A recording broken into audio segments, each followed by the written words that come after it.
Good morning दोस्तों, राधे राधे। जय श्री कृष्ण। आज की शुभ बेला में आपका हार्दिक स्वागत है।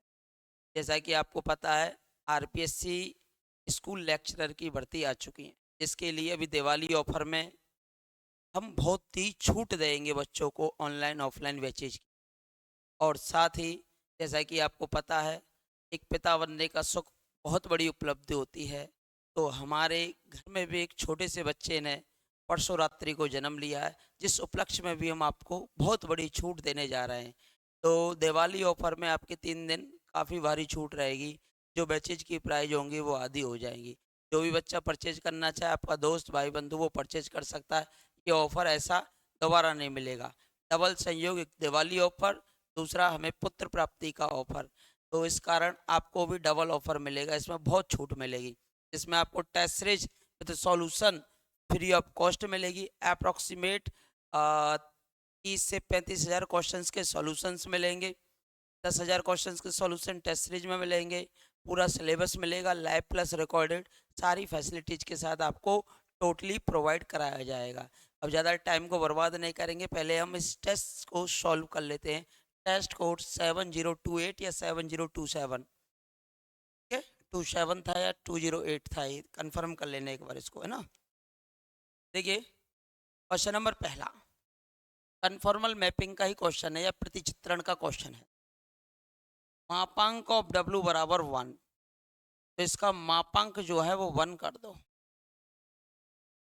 तो देखिए, 1 - iota Z upon z minus iota का मापांक बराबर में 1।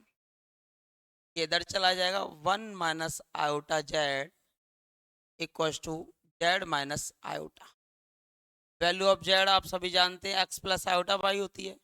तो ये आयोटा वाई का जब आयोटा से करेंगे आप, चलो वैल्यू रख देता हूँ मैं, एक्स प्लस आयोटा वाई, नहीं डायरेक्ट भी लिख सकते थे हम इसे, X plus iota Y minus के आयोटा।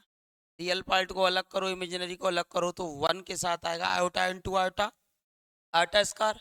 आटा स्क्वायर की वैल्यू -1, माइनस माइनस प्लस, अब वाई हो जाएगा और ये माइनस का आयोटा एक्स हो जाएगा।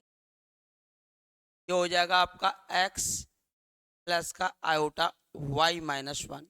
अब मापांक आप जानते हो, रियल पार्ट का स्क्वायर कर दो, इमेजिनरी पार्ट का स्क्वायर कर दो। ये हो गया प्लस का एक्स स्क्वायर। रियल पार्ट का square x square, imaginary part का स्क्वायर हो जाएगा y-1 का स्क्वायर। Cancel cancel. हाँ जी, ये होगा 1 स्क्वायर 1 वाई स्क्वायर प्लस के 2y। ये होगा 1 प्लस के वाई स्क्वायर माइनस के 2y। All term will be cancel. यहाँ बचेगा 2y या माइनस का 2y, इसको लेफ्ट हैंड साइड ले जाओ। 4y इक्वस टू 0 और y इक्वस टू 0, यानी y की वैल्यू 0 आ गई, यानी काल्पनिक भाग शून्य है। तो जेड में अगर काल्पनिक भाग शून्य ले लेंगे, तो केवल और केवल आपके पास कैसा भाग बचेगा? वास्तविक भाग। कैसा भाग बचेगा? वास्तविक, अर्थात रियल पार्ट। आपके लिए केवल और केवल कौन सा पार्ट बचेगा? रियल पार्ट बचेगा। तो इन दिस केस ये हमारे पास जो आंसर आ जाएगा, वास्तविक अक्ष या फिर रियल एक्सिस, इसका आंसर होगा। समझ में आ गया होगा, ज़्यादा टफ था नहीं, नॉर्मल क्वेश्चन था। क्लासेस के अंदर मैंने बहुत अच्छे से सिखाए। अगला क्वेश्चन देखो, ऐसा क्वेश्चन जब भी आ जाए, ऊपर और नीचे दोनों और एक्स और वाई की घातें समान है, तो घात कभी भी विद्यमान नहीं होती, डज नॉट एग्जिस्ट। देखिए, 2 वेरिएबल वाले क्वेश्चंस हैं, लिमिट का केस है 2 वेरिएबल्स है, ठीक है। जैसे कि ये जेड है, ये तो जेड समतल हो गया, यानी कि जेड प्लेन। और एक होता है आपका W plane, W plane U B. X होती है एक्स और वाई। जब आप एक मैपिंग दिखा रहे हो, यहाँ से डब्लू आती है एफ जेड से, जेड रखोगे यहाँ पर, डब्लू जाता है आपका यहाँ पर, ठीक है। अब आपको जेड टेंस टू 0 की ओर ले जाना है, ठीक है। ये 0 है, यहाँ पर एक्स का मान भी 0, यानी कि जेड बराबर होता है आपका एक्स प्लस आयोटा वाई। यहाँ पहुँचना है 0 की ओर, ठीक है। अब देखो लिमिट का कॉन्सेप्ट क्या होता है, थोड़ा सा समझा रहा हूं मैं इसको। अब जीरो की ओर आप इस पथ से जा सकते हो, ठीक है। जीरो की ओर आप दूसरे पथ का भी उपयोग कर सकते हो, किसी अन्य पथ का। जीरो की ओर आप इस पथ के अनुसार भी जा सकते हो। अगर आप जीरो के लिए इस पथ से जा रहे हो तो फिर हम देखेंगे ये जो है डब्लू, यहाँ से हमने पॉइंट लिए, ये आपका यहाँ पर जा रहा है जीरो की ओर, जेड जीरो की ओर या जीरो की ओर। तो एक इस पथ के अनुदेश, ये जो ब्लू कलर का आपने पथ लिया है, तो इस मैपिंग जो है डब्ल एफ जेड भी भगेगा कहीं ना कहीं। तो एफ जेड जाके सपोज दैट यहाँ पे रुक गया डब्लू नॉट पर, ठीक है। लेकिन ऐसे ही जब आपने ये वाला पथ लिया था, अब इस वाले पथ के अनुदेश आप चले और ये यहाँ पे रुक गया डब्लू वन पर, यानी इस पथ के अनुदेश चले जीरो की ओर तो यहीं पे जाके रुका, और इस पथ के अनुदेश चले जीरो की ओर यहाँ रुका। अगर इस पथ के अनुदेश चले जीरो की ओर तो डब्लू नॉट पे रुक गया, और इस पथ के अनुदेश चले थे तो ये डब्लू वन पे रुक गया। ये दोनों अगर समान पर रुक जाते तो हमारे पास लिमिट का अस्तित्व होता। अब ये दोनों सेम बिंदु पे जा रहे हैं, लेकिन इन दोनों पथों के अनुदेश डब्लू में जब हमने इमेजेस निकाली, ये दोनों अलग अलग पॉइंट पे जाके कन्वर्जेंट हो रहे हैं। जब ये दोनों सेम लिमिट पे अगर कन्वर्जेंट हो जाते तो लिमिट का अस्तित्व होता है, अदरवाइज लिमिट का अस्तित्व नहीं होता। यानी कि लिमिट के लिए जेड समतल में, यानी कि जेड प्लेन के अंदर आप कितने भी पथों का सिलेक्शन कर लो, अलग अलग पथों के अनुदेश उस पॉइंट पर जाओ, तो W बराबर एफ जेड में उन पथों के अनुदेश चलने पर लिमिट का मान समान आना चाहिए। अगर ये लिमिट अलग अलग आ जाती हैं तो उस केस में लिमिट का अस्तित्व नहीं होता है, अदरवाइज लिमिट का आपका अस्तित्व होता है। देखिए यहाँ से ये वाला क्वेश्चन आपका दे ही रखा था, इसको हम सॉल्व कर लेते हैं। देखो कंजुगेट जेड है, ये limit Z tends to zero था, इसको लिखेंगे एक्स माइनस आयोटा वाई, इसको आप लिखेंगे एक्स प्लस आयोटा वाई। अब देखो जैसे कि ये वाला पथ मैंने अभी आपको बताया, अब देखो जेड समतल में एक तो आप y बराबर एक्स के अनुदेश जा सकते हो, y बराबर एक्स ले लीजिए। जब y बराबर एक्स लेंगे तो limit x tends to zero, और y बराबर एक्स ले लो, और ये one, sorry x plus iota x, x common आ जाएगा तो वन माइनस आयोटा, फिर वन प्लस आयोटा, एक लिमिट तो ये आ गई, ठीक है। अब जब आपने कौन सी अक्ष ली है,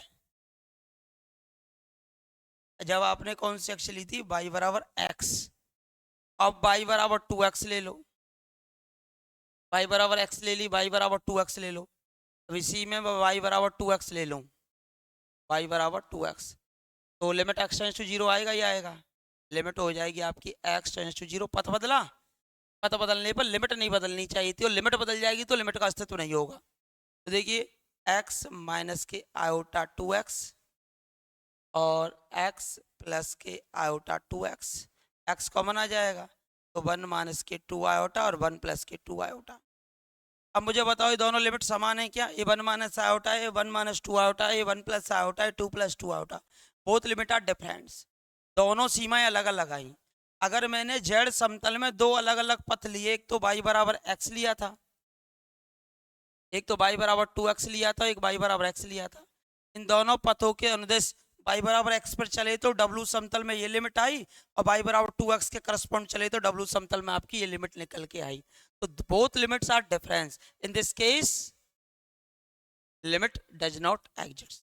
हमेशा ध्यान रखो जब भी होमोजीनियस फंक्शन हो, डिनोमिनेटर एंड न्यूमरेटर दोनों में इक्वल पावर हो, तो y बराबर mx आप पथ का सिलेक्शन कर सकते हो।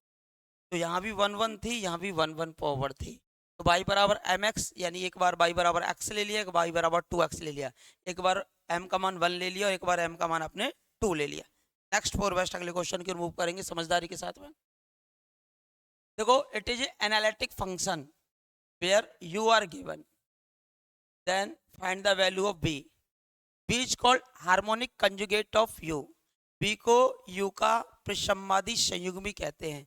देखो v की वैल्यू कैसे निकाली जाती है, टोटल डेरिवेटिव से, dv बराबर v आपका x का फंक्शन है, तो del v over del x into D x, del v over del y into D Y.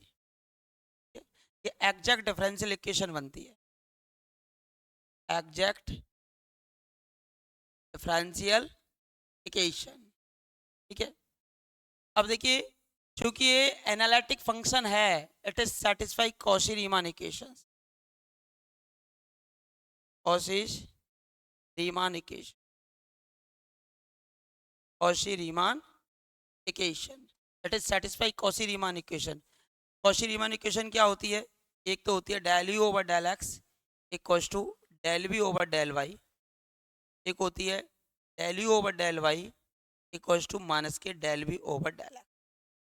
याद होनी चाहिए इसमें, क्योंकि क्वेश्चन हर बार पूछा जाता है, खासकर तो आरपीएससी में। तो del v over del x होगा माइनस के del u over del y के इंटू डी एक्स, या सीधा भी याद रख सकते हो आप इसे, del v over del y जो है आपका होगा del u over del x के बराबर इंटू डी वी। कुछ रिजल्ट्स के तौर पे भी याद रखने पड़ते हैं डी वी। तो यू का वाई के रेस्पेक्ट में करो भाई, कहाँ है यू, इसका वाई के रेस्पेक्ट में करेंगे, ये हो जाएगा माइनस, पहले ही लगा होगा माइनस माइनस प्लस ए की पावर एक्स, कॉस वाई का माइनस साइन वाई होता है, इस कारण प्लस हो गया d x. Del u over del x x के रेस्पेक्ट में कर दो तो ई एक्स कॉस वाई, ये डी वाई है, ये एग्जैक्ट है, इंटीग्रेशन कर दो। इंटीग्रेशन जब करेंगे तो पहले में y को कांस्टेंट मान लो, y को क्या मान लेंगे आप, कांस्टेंट, और सेकंड में फ्री फ्रॉम x कर देंगे, दूसरे में फ्री फ्रॉम x। अब इसमें x वाला पद एक ही है तो ये पूरा ही पद जीरो हो जाएगा। अब देखिए e की पावर x का समाकलन e की पावर x, ये कांस्टेंट की तरह काम कर रहा है, साइन y, साइन y जो आपका कांस्टेंट की तरह काम कर रहा है, और प्लस का कांस्टेंट c, यही आपका क्या हो जाएगा, हार्मोनिक कंजुगेट e की power x sine y plus की c। इस रिजल्ट को आप याद रख सकते हो, फर्स्ट टर्म निकाल लिया करो, इसमें y को कांस्टेंट मान के इंटीग्रेशन कर दो, सीधा आंसर आ जाता है। Del u over del y निकाल लो माइनस में, और उसमें y को कांस्टेंट मान के इंटीग्रेशन कर दो, सेकंड को हमें फ्री फ्रॉम x करना पड़ता है, x वाला पद आ रहा था तो इसका मान डेफिनेटली क्या हो जाएगा आपका, शून्य हो, क्या हो जाएगा, शून्य हो जाएगा, और आंसर क्या आ जाएगा, फर्स्ट आ जाएगा। अब इसने कहा है विश्लेषक और एनालिटिक की जो कंडीशन होती है, नेसेसरी कंडीशन होती है, कॉशी रीमान इक्वेशन सेटिस्फाई होनी चाहिए, कॉशी रीमान इक्वेशन सेटिस्फाई होनी चाहिए, क्या होनी चाहिए, satisfy. Value of U F z बराबर यू प्लस आउटा वी होता है ना, वैल्यू ऑफ यू तो ये है, और वैल्यू ऑफ वी कितना है 2y, तो del u over del x निकालिए, कितना हो जाएगा 3x square y square, del u over del y निकालिए, ये हो जाएगा 2x³ क्योंकि वाई स्क्वायर का हो जाएगा 2y, del v over del x निकालिए 0, और del v over del y निकालिए 2। अब चूंकि ये जो है कॉशी रीमान समीकरण को संतुष्ट कर रहा है, eight which point function is analytic, किस पॉइंट पर ये जो फंक्शन है वो आपका क्या हो जाएगा, एनालिटिक होगा, ये आपसे पूछा गया है। ये आपके ऑप्शंस नजर आ रहे हैं, तो del u over del x बराबर होना चाहिए del v over del y, है ना, del u over del x आया 3x² वाई स्क्वायर, और del v over del y कितना आया 2। अब x और y की वैल्यू कुछ भी ले लीजिए, 2 आ ही नहीं सकता, नॉट सेटिस्फाई, और x and y not satisfy. देखो इनमें से कोई सी भी वैल्यू रख दो, 0 0 रखो तो लेफ्ट हैंड साइड 0 बन जाएगी, बराबर में 2 है, not satisfy.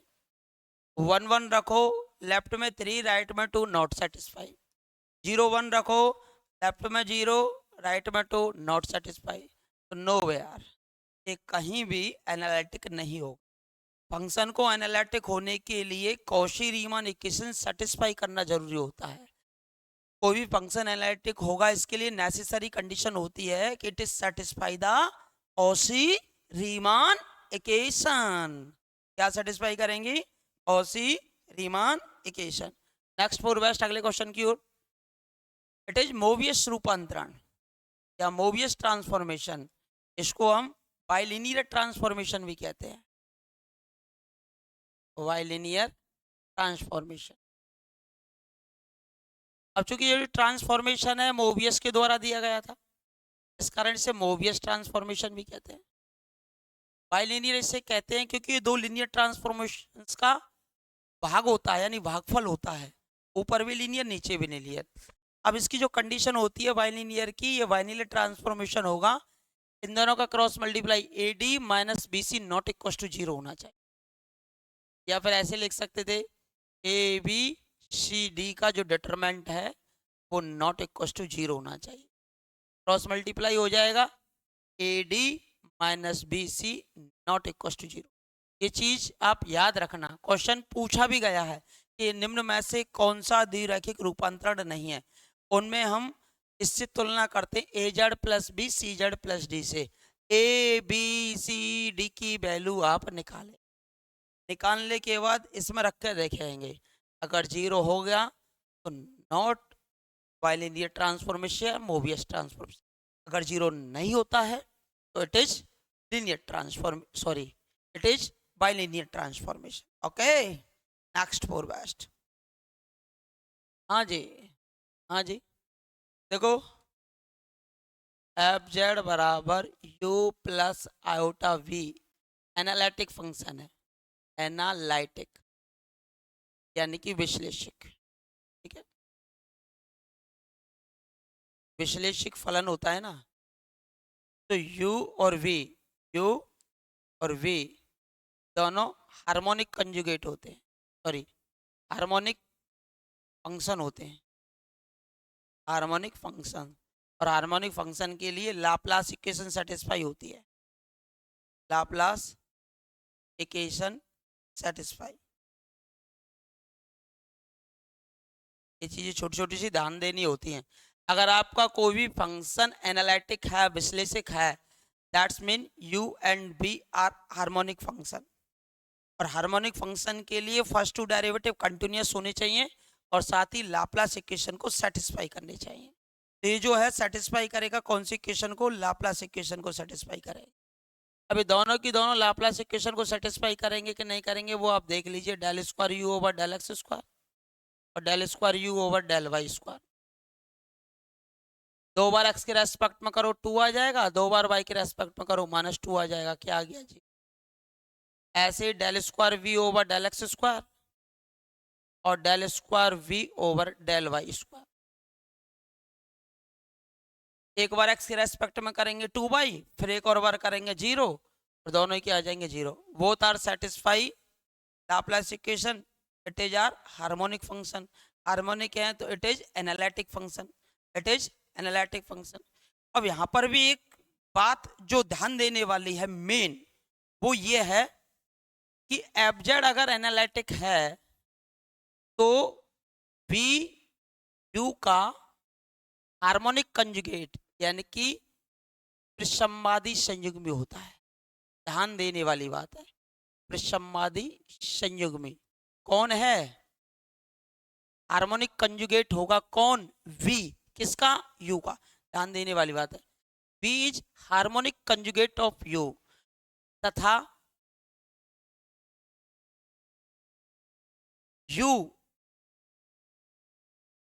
U minus B का विषमवादी फलन होता है। यहां पर उल्टा है, विषमवादी फलन होता है।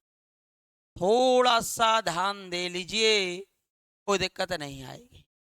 मैंने कहा V को कंजुगेट कहेंगे U का, लेकिन U को कंजुगेट कहता है माइनस के V का।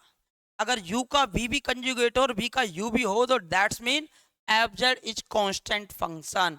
एफ जेड डेफिनेटली आपका अचर फलन होगा। अगर U का V विषमवादी संयुग्मी हो और V का U हो तो उस केस में एफ जेड डेफिनेटली आपका कैसा फलन होगा? अचर। जबकि बताओ क्या ये अचर फलन है? क्या नहीं है, it is not constant function. जब ये कांस्टेंट फंक्शन नहीं है तो कहने का मतलब क्या हुआ, U B जो है U का हार्मोनिक कंजुगेट है और U माइनस B का, तो इसमें देख लो u और v प्रसमादि फलन है, सही बात है। v u का संयुग्मी है, सही बात है। u और v प्रसमादि फलन है, सही बात है। u v का संयुग्मी है, नॉट। u जो होता है माइनस v का होता है, तो first option are wrong. u प्रसमादि फलन नहीं है, गलत है, जबकि है। v प्रसमादि फलन नहीं है, गलत है, जबकि है। That's mean option number 2 are the correct answer. 2 are the correct answer. छोटी छोटी सी बातें होती हैं, मैं बारीकी से सिखाता हूँ बच्चे को, भीतर तक पहुंचाकर। पहले थ्योरी का पूरा ज्ञान देता हूँ, ज्ञान देने के बाद फिर उसे बारीकी तक अंदर ले जाने का प्रयास करता हूँ। क्वेश्चन को कैसे तोड़ा जाता है, कैसे मोड़ा जाता है, और एग्जाम हॉल के अंदर कैसे उसका आंसर निकाला जाता है। अब ये मैंने पहले से, मुझे तो पता था, आपको नहीं पता जिन्होंने नहीं पढ़ रखा है, कि ये जो है अचर फलन है ही नहीं। अचर नहीं है तो यू ही रहेगा, फिर बी का, यू ही रहेगा बी का, या बी रहेगा यू का, तो यहाँ तो बी रहेगा यू का। ठीक है, और ये सेटिस्फाई कर ही रहा है क्योंकि ऐसा फलन है, विश्लेषक है। Next four best. देखो आप जानते हो जेड इक्वल टू कितना होता है, x plus iota y. Z bar x minus iota y, z into z bar गुणा कर दो तो कितना आ जाएगा, x square plus y square.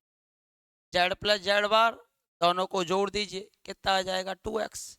इससे कैंसिल हो जाता है, यानी कि ये जो वैल्यू है वो आपकी है जेड इंटू जेड बार की, और ये जो वैल्यू है वो है आपकी किसकी, जेड प्लस जेड बार की, बराबर 0। अब हमें बस इतना सा काम करना है, कितना सा, कि यहाँ से जेड की वैल्यू निकाल लीजिए। तो क्रॉस मल्टीप्लाई कर दो, डब्लू जेड माइनस के 4w बराबर 2z प्लस का 3, डब्लू जेड माइनस के 2z और 4w प्लस का 3। यहाँ से जेड की वैल्यू आ जाएगी आपकी कितनी, 4w प्लस का 3। जेड कॉमन निकाल दो तो ये बचेगा w माइनस के 2। यहाँ वैल्यू रिप्लेस कर दो, यहाँ पर वैल्यू रिप्लेस कीजिए। जेड की वैल्यू तो यही है, 4w प्लस के 3 और w माइनस के 2, बार लगा दो, 4w बार प्लस के 3 w बार माइनस के 2, माइनस के 2 दोनों को जोड़ दीजिए, 4w प्लस के 3 w माइनस के 2 प्लस के 4w बार माइनस प्लस के 3 अपॉन w बार माइनस के 2, और बराबर में कितना है 0। ठीक है, एलसीएम सेम आएगा, 0 में चला जाएगा। इन दोनों का मल्टीप्लाई करो, 4 गुणा 4 16 w इंटू डब्लू बार। ठीक है, ये आएगा 4 तिया 12, 4 तिया 12, ये आ जाएगा w, ये 4 तिया 12 w बार। ठीक है, और 3 गुणा 3 ये हो जाएगा आपका 9। ठीक है, ये माइनस का 2 चल ही रहा है, इसका इससे हो जाएगा, इसका इससे हो जाएगा, तो इसका इससे करेंगे तो ये हो जाएगा आपका कितना, देखो इसका इससे कीजिए कितना हो जाएगा, 4w इंटू डब्लू बार माइनस का 6, ये हो जाएगा 4w इंटू डब्लू बार, और ये भी माइनस का 6, बराबर में कितना आ गया 0। ठीक है, अब देखिए यहां से हमारे पास कंडीशन बनेगी, ये हमारे पास 4 और 4 8, 4 और 4 8, 8 w इंटू डब्लू बार, और 8 का गुणा 2 से किया तो माइनस के 16, और ये प्लस के 16, ये माइनस के 16 बन रहे थे और प्लस के 16 बन गए थे। अब बचा आपके पास कितना बार है, w प्लस डब्लू बार, जैसे कि u प्लस आयोटा बी और u माइनस आयोटा बी, तो ये बन जाएगा आपका 2u, 2u, अरे प्लस का बचा हुआ है कितना 9, अरे माइनस का 2, माइनस के 6 और माइनस के 6 माइनस के 12, बराबर में कितना 0। ये हो गया आपके पास 24u, और ये प्लस का 24, 24 और 9, 24 और 9 33, बराबर 0। 12 दूनी 24 ही बचेगा ना आपका।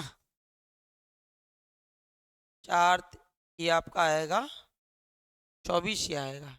4 तिया 12 और 4 तिया 12। 24 यू बचेगा क्या?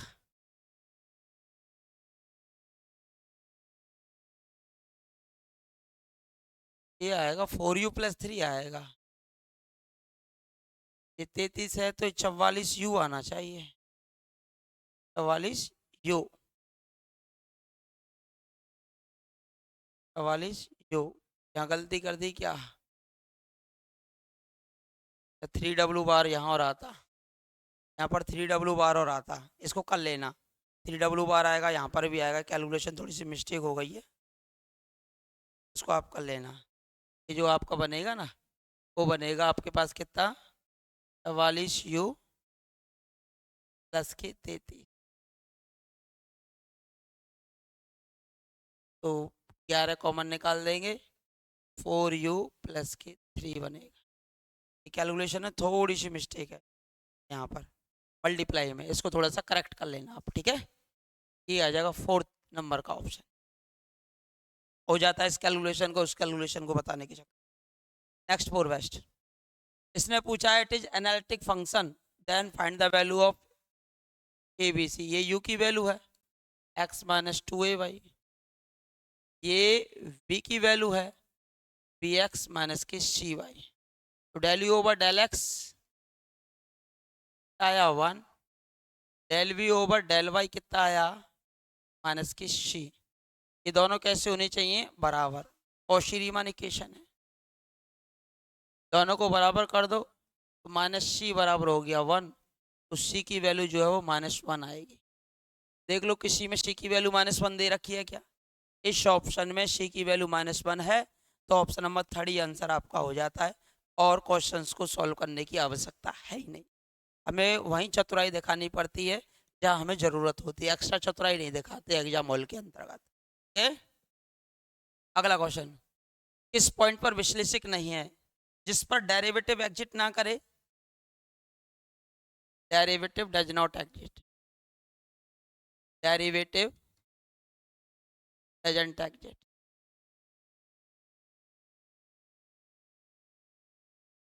डेरिवेटिव एग्जिट ना करे, और डेरिवेटिव एग्जिट ना करे तो सतत भी ना हो। तो आपको पता है ना z बराबर 1 पर ये जो है नीचे वाली वैल्यू अगर 0 हो गई, नीचे वाली वैल्यू अगर 0 हो गई तो उस केस में w जो है वो कंटिन्यूस ही नहीं रहेगा। तो z बराबर 1 पर कंटिन्यूस ही नहीं है, सतत नहीं है। जब सतत नहीं होता है तो डेरिवेटिव भी एग्जिट नहीं करता है। तो z बराबर 1 आपका ऐसा पॉइंट है जिस पर ये जो फलन है वो आपका कैसा नहीं है? एनालिटिक। कंटिन्यूटी चेक कर ली डिफरेंशियबिलिटी से पहले आपने, ठीक है। नेक्स्ट फोर बेस्ट, अगले क्वेश्चन की रिमूव करेंगे। देखिए, अगर एफजेड आपका विश्लेषक फलन दे रखा हो, जिनमें से कोई एक प्रतिबंध जो है कंडीशन है वो सेटिस्फाई होती हो और एफजेड अचर फलन होगा, हमेशा ध्यान रखना। अगर एफजेड विश्लेषक हो, एफजेड कैसा है? एनालिटिक है, एनालिटिक है, तथा इनमें से कोई सी भी कंडीशन आ जाए, real part of f z constant हो, दूसरी condition imaginary part of f z also constant हो, थर्ड है आर्गुमेंट कांस्टेंट हो, आर्गुमेंट आर्गुमेंट ऑफ एफजेड जो है वो कांस्टेंट हो, चौथा है एफजेड का मापांक भी कांस्टेंट हो, और पांचवा है कि modulus of F dash Z वो 0 हो। तो उस केस में पांचों की पांचों केस में आपका जो एफ जेड है वो हमेशा अचर फलन हो। अगर एफ जेड विश्लेषक दे रखा हो, ऐसा हो एनालिटिक दे रखा हो, एनालिटिक फलन हो, तो यानी कि विश्लेषक है तब, विश्लेषक है तब तब इन चारों केसों के अंतर्गत ही आपका ये जो एफजेड होगा वो कैसा फलन होता है? अचर होता है। तो in this case 4 options are correct, इसके चारों की चारों ही ऑप्शन जो हैं वो कैसे हैं, सही है। इसके चारों की चारों ही ऑप्शन कैसे हैं, सही है। इनमें से कोई सा भी रिजल्ट आ जाए, एफजेड को अगर एग्जामिनर एनालिटिक कह दे और इनमें से कोई सी भी कंडीशन दे दे तो आप कह देंगे f z is a constant function. Next for best अगले क्वेश्चन को रिमूव करेंगे। देखो u satisfy the Laplace equation को सेटिस्फाई करेगा। पाइसन है नहीं, लेबनिज है नहीं, न्यूटन है नहीं, it is satisfy Laplace equation. Because अगर आप del square u over del x square निकालेंगे और इधर से del square u over del y square निकालेंगे, अपोजिट से इनके आएंगे और दोनों का जो सम है वो क्या हो जाएगा, शून्य हो जाएगा। It is satisfy Laplace equation, that's mean option number first is the correct answer. Next for best अगले क्वेश्चन को रिमूव करते हैं। देखो ऐसे क्वेश्चन को वाई ऑप्शन सॉल्व किया जाएगा। वाई ऑप्शन जो इसको सेटिस्फाई कर दे वही आपका आंसर होगा। देखो Z1 बराबर इंफिनिटी पर, देखो ऑप्शन नंबर फर्स्ट में जब आप रखेंगे इंफिनिटी पर 1/इंफिनिटी 0, 1/इंफिनिटी 0, 1/इंफिनिटी 0, 1/इंफिनिटी 0, तो Z बराबर इंफिनिटी पर W बराबर 0, सभी ऑप्शन संतुष्ट, सभी ऑप्शन क्या हो गए, संतुष्ट हो गए, यानी कि इससे तो कोई काम ही नहीं चला। ठीक है, फिर रखा Z1 बराबर आयोटा पर, Z2 है, Z2 रखो, इसको Z3 कर, Z2 बराबर आयोटा पर W2 आयोटा आना चाहिए, पहले में रखा W2, तो 1/आयोटा, आयोटा का ऊपर नीचे गुणा कर दो, आयोटा स्क्वायर की वैल्यू -1 तो माइनस आयोटा, तो this is not correct answer. दूसरे ऑप्शन को ले लो, W2 बराबर माइनस के, यहाँ आपने रखा आयोटा तो आयोटा से ऊपर नीचे फिर से वही मल्टीप्लाई, आयोटा स्क्वायर की value -1 minus minus plus iota, it is satisfy, that's mean option number second is the correct answer. अब रख लो Z3 बराबर 0 रख लो, इसमें W3 का मान अनंत आ जाएगा, तो option number 2 is the correct answer. तो ऐसे क्वेश्चंस को वाई ऑप्शन ही सॉल्व किया जाता है, देख लीजिए समझ में आ गया होगा। अगले क्वेश्चन की ओर मूव करते हैं। u माइनस बी दे रखा है, मिल्स थॉम्सन विधि का ही उपयोग करना है भाई, ठीक है, मिल्स थॉम्सन विधि का प्रयोग करना है। देखो एफ जेड बराबर होता है आपका कितना, 2 plus iota v, iota f z निकाल दो, ये हो जाएगा u माइनस आयोटा वी, इन दोनों को जोड़ दीजिए तो आपका एफ जेड कॉमन आ जाएगा, ये बचेगा 1 प्लस आयोटा, इसको मैं मान लेता हूँ कैपिटल एफ जेड, इसको क्या मान लिया, कैपिटल एफ जेड। ये आपका जब आपने इनको जोड़ा है, सॉरी ये गलत हो, आयोटा का गुणा किया है ना, तो ये तो हो जाएगा माइनस का बी और ये हो जाएगा आयोटा यू और ये माइनस का बी, जोड़ दीजिए भाई, ये बनेगा u माइनस बी और ये आयोटा u प्लस बी। अब हमको ये दे रखा है, इसको मान लिया मैंने कैपिटल U, इसको मान लिया कैपिटल B। U दे रखा है U बराबर कितना है, u माइनस बी, और u माइनस बी दे रखा है कितना, e की power x cos y minus के साइन वाई।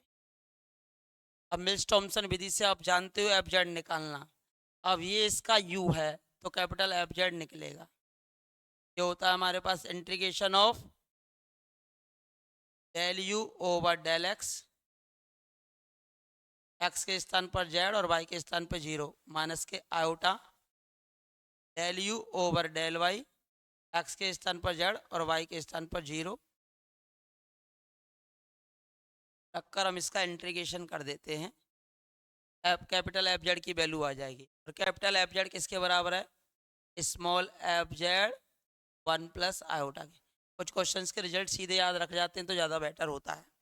आपकी किताब का ही क्वेश्चन है, तो del u over del x निकालो, तो देखो इसका एक्स के रेस्पेक्ट में करेंगे यही आएगा सेम, अब x के स्थान पर z रख दो और y के स्थान पर 0, तो ये 1 बन जाएगा 0, ये तो आ गया e की पावर z ही आ गया माइनस के iota. Del u over del y करो, कॉस वाई का हो जाएगा माइनस के साइन वाई, कॉस वाई का करेंगे ना तो होगा माइनस का साइन वाई, और साइन वाई का होगा कॉस वाई। साइन वाई का कितना हो जाएगा, देखो del u over del y करो, del u over del y e की पावर x, इसका हो जाएगा माइनस के साइन वाई, और ये हो जाएगा माइनस के कॉस वाई। अब x के स्थान पर वाई जेड और y के स्थान पर 0, ये 0, ये माइनस के 1 बनेगा, तो माइनस e की पावर जेड, ये बनेगा माइनस e की पावर जेड कॉमन, और ये डी जेड और ये प्लस का c। अब देखो 1 माइनस 1 प्लस आयोटा e की पावर जेड का समाकलन e की पावर जेड हो ही जाएगा, ये आ गया 1 प्लस आयोटा e की पावर जेड प्लस का c। अब मुझे एफ जेड की वैल्यू निकालनी है। जब आपको एफ जेड की वैल्यू निकालनी है तो 1 प्लस आयोटा का भाग दे दीजिए, जैसे 1 प्लस आयोटा का भाग देंगे तो यहाँ बच जाएगा ई जेड और ये बचेगा सी अपॉन 1 प्लस आयोटा। इसको एक नया कांस्टेंट कह सकते हो आप, सी डैश, ठीक है, सी डैश। तो एफ जेड की जो वैल्यू है वो कितनी आ जाएगी, ई जेड प्लस सी या c dash, e z plus c, यानी कि option number 4 is the correct answer. Mills Thomson method का आपने इसमें क्या किया है, उपयोग किया है। इसी प्रकार की टेस्ट सीरीज आपको चल रही है कंटिन्यूस, 10,000 क्वेश्चंस के सॉल्यूशन कराए जा रहे हैं निरंतर, नाम मात्र की प्राइज में। और फिर अब आपका ऐप भी लॉन्च होगा जिसमें 25 से 30,000 क्वेश्चंस के सॉल्यूशंस मिलेंगे, पूरी थ्योरी को पढ़ाया जाएगा। अब हम देखते हैं कि बच्चे का सिलेक्शन रुकेगा तो कहाँ रुकेगा। पहले भी जो हमसे पढ़े थे उनके ऑलमोस्ट सिलेक्शन हो चुके हैं, कोई एक आध बच्चा रुक गया होगा, उसका हम कह नहीं सकते, कभी कभार माइंड पे भी डिपेंड करता है। हम चाहते हैं कि मुझसे पढ़ने वाला प्रत्येक बच्चा सेलेक्टिव हो, और मैं यही आशा करता हूँ। हाँ जी, इसने पूछा है कि कंटिन्यूस पूछा है। अब कंटिन्यूस पूछा है तो एफ जेड की जो वैल्यू है वो z minus iota v upon ये हो जाएगा जेड प्लस आयोटा वी, और ये z minus iota v, a square plus b square के a plus iota b a minus iota b. अब देखो लिमिट लगा दीजिए इस पे, z tends to iota v लगाएंगे ना तो पॉसिबल ही नहीं हो, z tends to iota v लगा दीजिए, माइनस लगाएंगे ना माइनस, ये माइनस लगाएंगे तो ये वाला कट जाएगा, 0 बन जाएगा नीचे, ठीक है। तो z tends to iota v लगाओ, इससे तो ये कैंसिल, ये बनेगा आयोटा वी प्लस के आयोटा वी 1/2 आयोटा वी, यानी कि फाइनाइट लिमिट आ गई। फाइनाइट लिमिट आ गई तो इस पे कंटिन्यूस है। इस वाले पॉइंट की बात करूँ ना, आयोटा क्यू इंटू वी, और आयोटा स्क्वायर की वैल्यू होती है माइनस के 1, और माइनस के 1 ये हो जाएगा माइनस का आयोटा वी। ये दोनों कैसे हैं, सेम हैं, सेम है। तो मैं अगर यहाँ माइनस का आयोटा वी रख दूँ, आयोटा वी से आयोटा वी कैंसिल, तो 1/0 इन्फिनिटी बन जाएगा। It is not continuous, it is not continuous at that point. None of these कह रहा है, नन ऑफ दीज क्यों नहीं होगा, गलत है ना ये, क्योंकि option number first is the correct answer. Next for west अगले क्वेश्चन की रिमूव करेंगे, थोड़ा सा स्पीडली ले लेते हैं। देखो एफ डैश जेड का जो ध्रुवीय रूप होता है वो सबको याद होना चाहिए, और ये छोटे छोटे कॉन्सेप्ट है क्लासरूम के अंदर मैंने याद भी करा रखा है। ई की power minus iota theta D डब्ल्यू ओवर डी आर, एक तो ये होता है, एक ये होता है माइनस के आयोटा अपॉन आर ई की power minus iota theta D डब्ल्यू ओवर डी थीटा, दो होते हैं, दोनों में से कोई सा भी पूछा जा सकता है। एक तो ये बता दिया मैंने भी आपको जस्ट ये वाला, और एक ये होता है, इसको जब खोल के लिखेंगे ना, कॉस थीटा माइनस के आयोटा साइन थीटा, और डी डब्ल्यू ओवर डी आर या डेल डब्ल्यू ओवर डी आर।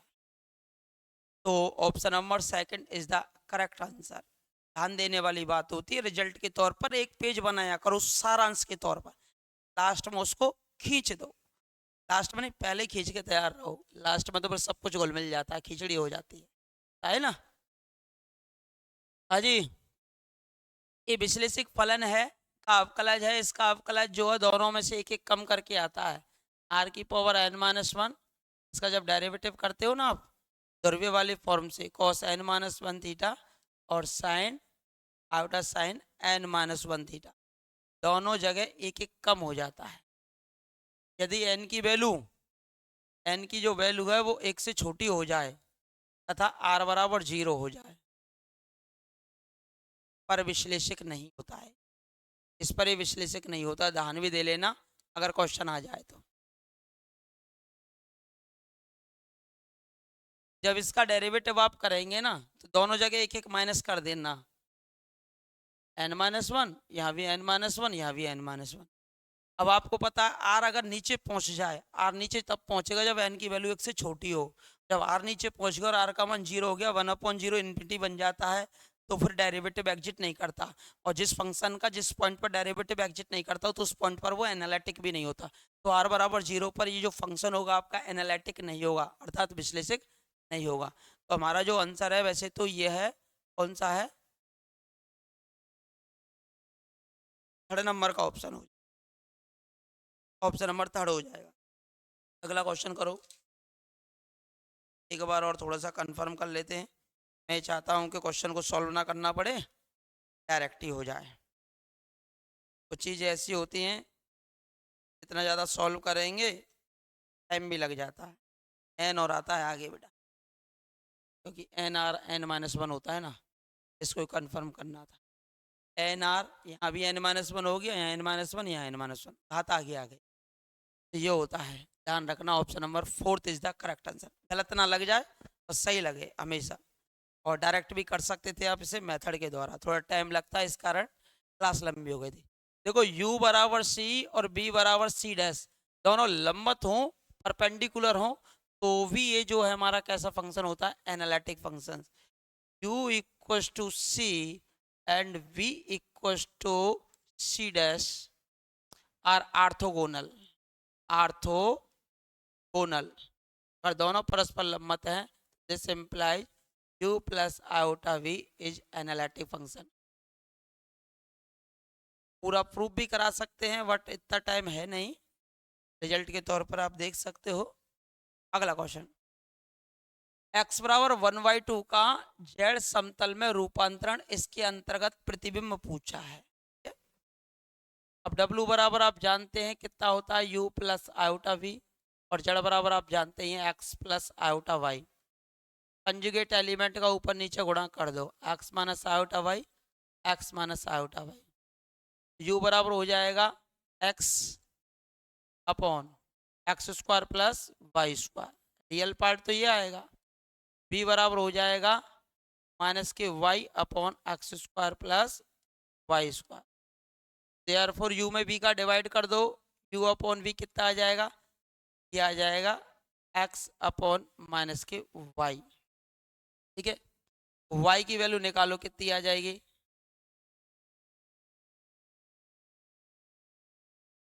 y की वैल्यू कितनी आ जाएगी, y की वैल्यू होगी माइनस के एक्स बी अपॉन यू। इस मान, क्योंकि हमें x की वैल्यू निकालनी है ना, तो इस मान को हम मैं इसी में रख देता हूं।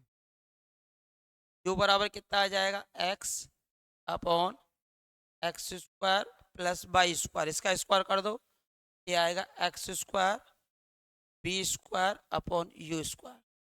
नीचे से एक्स स्क्वायर कॉमन निकाल दो, ये बच्चा u, ये बच्चा x से एक x कैंसिल हो जाएगा, ऊपर कितना बचेगा बोलो, 1, एक एक x बच गया, और ऊपर यू स्क्वायर पहुंच गया, और यहाँ कितना बच गया, लघुत्तम आ गया u square plus b square. एक u से आपका एक u कैंसिल हो जाएगा, तो x की वैल्यू निकालनी, x को उधर भेज दो, तो x बराबर कितना आ गया, ऊपर कितना बचा u upon u square plus b square. अब x की वैल्यू कितनी रखनी है आपको, 1/2, तो x की वैल्यू रख दो 1/2 u upon u square plus b square. ये आपका उधर पहुंच जाएगा u square plus b square, और दो का गुणा हो जाएगा यू से, u square plus b square बराबर 2u। इसे सर्किल की फॉर्म में लिखना है तो x के गुणांक का आधा यानी u के कोफिशिएंट का हाफ 1 होगा, इसका स्क्वायर जोड़ दो, और घटा दो, अभी जोड़ा है तो घटेगा भी, ये बचा वी स्क्वायर और बराबर में कितना 1। It is the equation of circle, u minus 1 का स्क्वायर प्लस का v का स्क्वायर इक्वल टू 1। ये आपका एनालिटिक दे ही रखा था, कंजुगेट का किया, u सेपरेट किया, v सेपरेट किया, डिवाइड किया, y की वैल्यू निकाली, u में रखी और x की वैल्यू हमने 1/2 रख दी, u और v में एक रिलेशन आ गया, वो सर्किल की इक्वेशन है। ऑप्शन नंबर सेकंड आपका सेटिस्फाई हो गया। नेक्स्ट फोर बेस्ट, अगले क्वेश्चन को रिमूव करते हैं समझदारी के साथ में इसी प्रकार। आज इसके क्रिटिकल पॉइंट पूछे हैं जहां पर नीचे वाला मान 0 हो जाए, गामा जेड प्लस डेल्टा बराबर 0, तो जेड बराबर माइनस के डेल्टा अपॉन गामा, एक तो ये होता है और एक इन्फिनिटी होता है, दो होते हैं, माइनस के डेल्टा अपॉन गामा और infinity are the critical point. Critical point अर्थात क्रांतिक बिंदु जिन पर द्विरेखिक रूपांतरण पॉसिबल नहीं होता है। ठीक है, अगला T2 इंटू T1Z पूछा है, ये तो सभी जानते हैं फंक्शन के अंतर्गत। तो T2 अजी T1Z का मान कितना था, Z plus 2 upon Z plus 3। अजी ये T2 है, इसमें Z के स्थान पर ये पूरा मान रखना होता है, जितनी भी ये पूरी वैल्यू दे रखी है ना, इसको टिका दो किसके स्थान पर, Z के स्थान पर। तो Z तो यही है, तो ऊपर हो जाएगा Z plus 2 upon Z plus 3 upon ये Z है, फिर Z के स्थान पर इस वैल्यू को रख दीजिए, Z प्लस 2 Z प्लस 3 और प्लस का 1, लघुत्तम आ जाएगा Z प्लस 3 से Z प्लस 3 कैंसिल हो जाएगा, ऊपर Z प्लस 2।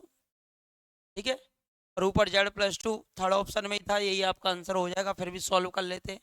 ये Z प्लस 2, ये हो जाएगा Z प्लस 3 लघुत्तम के कारण, ये हो जाएगा Z प्लस 2, Z और Z कितने Z 2Z, 3 और 2 5, option number third is the correct answer. जब भी हम पेपर में करते हैं ना, अगर ऑप्शन हमें अलग से नजर आता है तो अगर हमारा आधा भी क्वेश्चन सॉल्व हो जाता है तो पूरे को मैच करने की जरूरत नहीं होती, वहां डायरेक्ट टिक कर दिया जाता है। अगले क्वेश्चन की ओर मूव करेंगे समझदारी के साथ में इसी प्रकार। ये स्थिर बिंदु है, स्थिर बिंदु के लिए एफ जेड बराबर होता है W और W क्या हो जाए Z के बराबर, और स्टेशनरी पॉइंट या स्थिर बिंदु।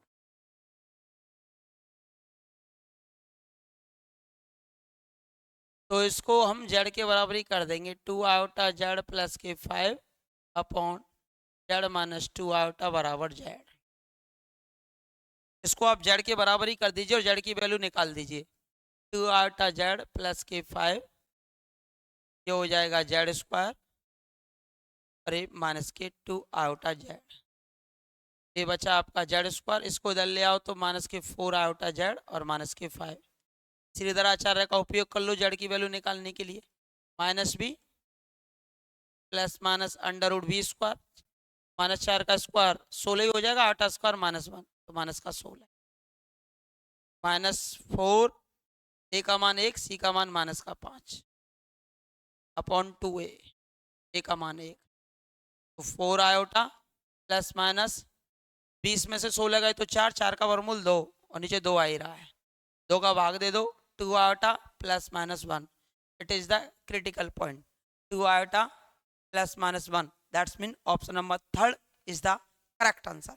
नेक्स्ट फोर बेस्ट, अगले क्वेश्चन को रिमूव करेंगे समझदारी के साथ में इसी प्रकार। कदम से कदम बढ़ाए जाओ, पीछे मुड़कर मत देखो, क्वेश्चंस आपके होंगे सॉल्व, इसमें कोई दोहराई नहीं।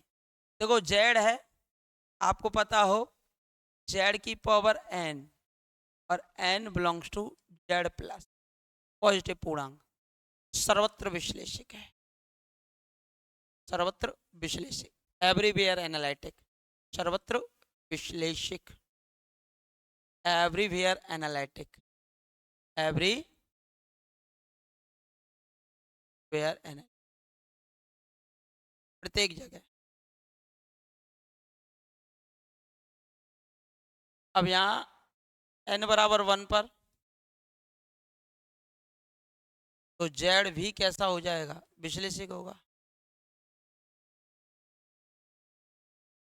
ये भी एनालिटिक हो गया। अब ये तो एनालिटिक हो गया तो इसे तो चेक करने की जरूरत है ही नहीं, ये बच जाता है ये वाला, और इसके लिए डायरेक्ट रिजल्ट भी बता रखा है और करना चाहो तो कर भी सकते हो। ये वाला जो है वो मूल बिंदु पर अवकलनीय होता है केवल और केवल, इसके अतिरिक्त कहीं भी अवकलनीय नहीं होता। ये करा अवकलनीय नहीं होगा, इज नॉट डिफरेंशिएबल। जेड बराबर 0 पर अवकलनीय होगा, सही बात है। जेड नॉट इक्वल टू 0 पर अवकलनीय होगा, जेड नॉट इक्वल टू 0 के तो किसी भी बिंदु पर अवकलनीय होगा ही नहीं, सर्वथा अवकलनीय होगा, क्योंकि जेड बराबर 0 पर और उसके अतिरिक्त कहीं है नहीं, तो ये ऑप्शन नंबर 4 था इनकरेक्ट। अवकलनीय नहीं होगा, अवकलनीय तो है किस पर है, केवल जेड बराबर 0 पर है। It is differentiable only on at z equal to 0, but it is not analytic anywhere. ये कहीं भी विश्लेषक नहीं है। विश्लेषक की डेफिनेशन ये होती है केवल उस पॉइंट पर ही डिफरेंशिएबल ना हो, अपितु उस पॉइंट के नाइबरहुड के प्रत्येक पॉइंट पर भी डिफरेंशिएबल हो। तो जेड बराबर 0 पर अवकलनीय तो है, लेकिन जेड बराबर 0 के प्रतिवेश के प्रत्येक बिंदु पर अवकलनीय नहीं है, तो इस कारण ये कहीं भी विश्लेषक नहीं है, परंतु केवल जेड बराबर 0 पर कैसा है, अवकलनीय है। ठीक है, नेक्स्ट फॉर वेस्ट। देखो real part of F Z पूछे तो 2f डैश जेड का होल स्क्वायर मापांक में, ठीक है, तो मापांक ऑफ 3-4 रिजल्ट है वो मैंने लिखा रखे हैं क्लासरूम के अंतर्गत, तो सीधे ही आप याद कर सकते थे उनको। ठीक है, नेक्स्ट फॉर वेस्ट। y बराबर a है और a की वैल्यू ग्रेटर देन 0 है, तो इसकी मैप पूछिए इसके तहत, तो u plus iota v, z बराबर होता है x प्लस आयोटा y का होल स्क्वायर, तो u प्लस आयोटा v, ये होगा एक्स स्क्वायर, आयोटा स्क्वायर की वैल्यू -1, तो माइनस का y square 2 iota x y. तुलना कर दो, u बराबर हो गया x square minus y square, v बराबर हो गया आपके पास कितना 2xy। तो मुझे एक्स स्क्वायर की वैल्यू पता चल जाएगी, वर्क कर दो ऑन स्क्वायरिंग, v स्क्वायर बराबर 4x square y square, 4x square y square. अब देखो यहाँ से आप चाहो तो एक्स स्क्वायर की वैल्यू निकाल सकते हो, और y का जो मान है वो कितना दे रखा है, a दे रखा है, तो एक्स स्क्वायर की वैल्यू कितनी आ गई बोलो यहाँ से, u प्लस ए स्क्वायर, u प्लस ए स्क्वायर, तो यहाँ रख दो v स्क्वायर बराबर 4 u प्लस ए स्क्वायर, और वाई स्क्वायर की वैल्यू कितनी थी, ए स्क्वायर। तो देख लो कौन सा ऑप्शन है, बी स्क्वायर बराबर 4a square you plus A square, that's mean option number first is the correct answer. हमने ज्यादा नहीं किया इसके अंतर्गत, यू की वैल्यू निकाली, वी की निकाली, वी का स्क्वायर कर दिया, वाई के स्थान पर ए रख दिया, और एक्स स्क्वायर की वैल्यू रिप्लेस कर दी।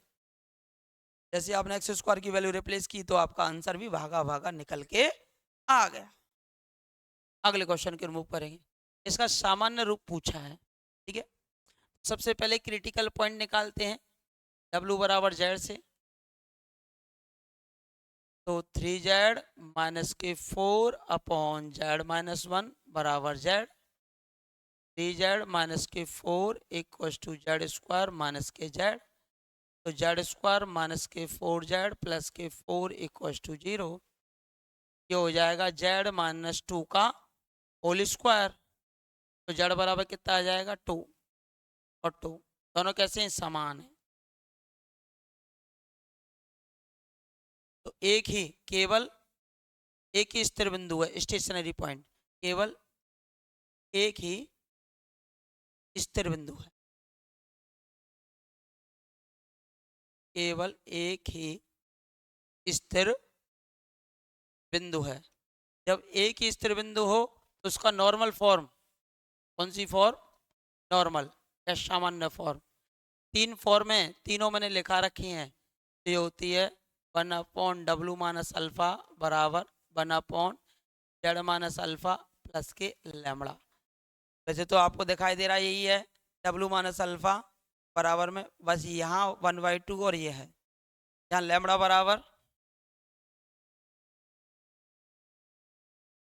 2c upon a plus D होता है। एक कन्फॉर्मल मैपिंग है, इसकी तुलना की जाती है a z plus b c z plus d से। अब मुझे बताओ ए का मान तो 3 है, सी का मान कितना है, यहाँ 1 है, तो 2 इंटू 1, ए का मान कितना है 3 है, और डी का मान कितना है यहाँ पर -1 है। कितना आया 3 माइनस 1 2, 2/2 बराबर कितना आ गया 1 आ गया। तो लैम्बडा की वैल्यू 1 आ गई, और अल्फा का जो मान था वो 2 था, जो मूल निकला था आपका।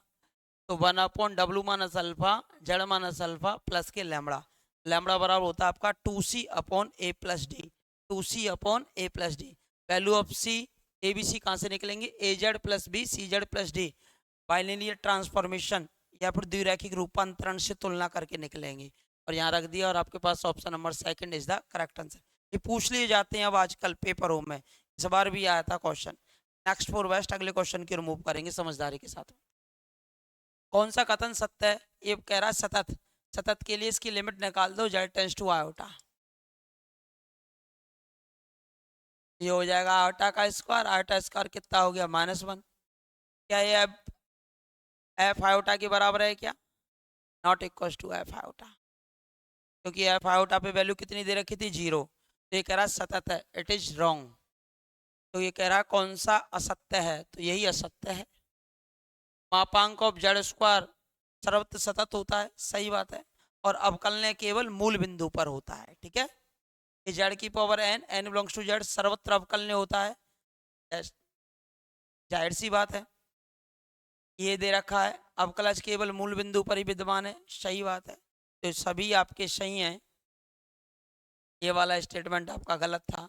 तो ऑप्शन नंबर फर्स्ट ही आपका क्या हो जाएगा, आंसर हो जाएगा। कंटिन्यूटी को आपने इस पर चेक कर लिया। 26 हो गए, 4 क्वेश्चन और बचे, थोड़ा सा सब्र रखिए। अगला क्वेश्चन, इसका रूपांतरण है, देखो अनुकोण प्रतिचित्रण के लिए कह रहा है कन्फॉर्मल मैपिंग, अनुकोण प्रतिचित्रण, अनुकोण प्रतिचित्रण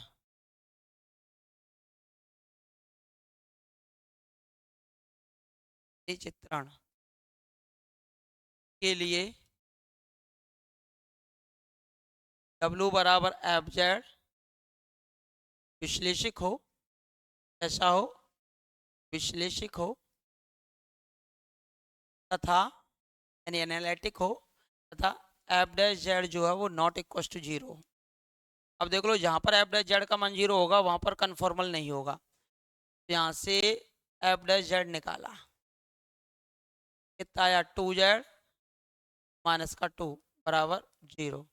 तो जेड बराबर 1 पर कन्फॉर्मल मैपिंग नहीं है, पर अनुकोण प्रतिचित्रण नहीं होगा। जहाँ पर डेरिवेटिव का मान 0 हो जाए ना, वहाँ आपका अनुकोण प्रतिचित्रण या फिर कन्फॉर्मल मैपिंग नहीं होगा, यानी कि option number second are incorrect. इन सब पे हो जाएगा। अच्छा, का रूपांतरण है, अनुकोण प्रतिचित्रण नहीं, इस पे नहीं, ये गलत है, ये कह रहा है सर्वत्र, सर्वत्र गलत है। तो ये हो जाएगा option number 2 is the correct answer. अगले क्वेश्चन के मूव पर, कॉची रीमान इक्वेशन जो होती हैं वो नेसेसरी कंडीशंस होती हैं, सफिशिएंट नहीं होती हैं। सफिशिएंट के लिए तो फिर हमें क्या करना होता है, इसके फर्स्ट डेरिवेटिव भी कंटिन्यूस होने चाहिए, और साथ ही कॉची रीमान इक्वेशन सेटिस्फाई होंगी, तो हमारा फलन एनालिटिक होता है। बट केवल कॉची रीमान इक्वेशन दे रखी हैं, तो it is only necessary condition, आवश्यक शर्त है।